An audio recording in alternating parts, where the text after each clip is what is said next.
Est-ce que le Québec va changer la donne un peu? Est-ce que les problèmes de français de Mark Carney vont un peu fissurer cette armure? Ce qu'il a dit sur la loi 96, la clause dérogatoire également?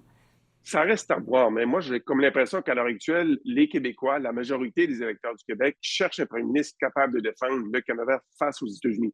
Donc, le discours souverainiste nationaliste ne colle pas. C'est un peu la difficulté à laquelle est confronté à l'heure actuelle le chef du Bloc québécois, Yves-François Blanchette. Donc, compte tenu qu'on est prêt, il semblerait, chez les électeurs québécois, à passer l'éponge sur la qualité du français de Mark Carney, pour opter pour quelqu'un qui aurait les compétences pour affronter la crise économique qui se profile à l'horizon.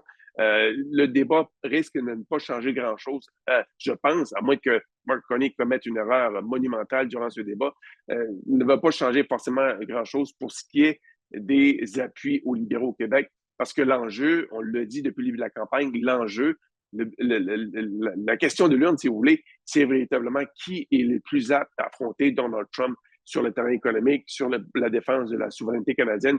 Et à ce compte-là, ben, Yves-François Blanchet ne peut pas être premier ministre du Canada, donc ça a un peu affaibli sa cause auprès des électeurs.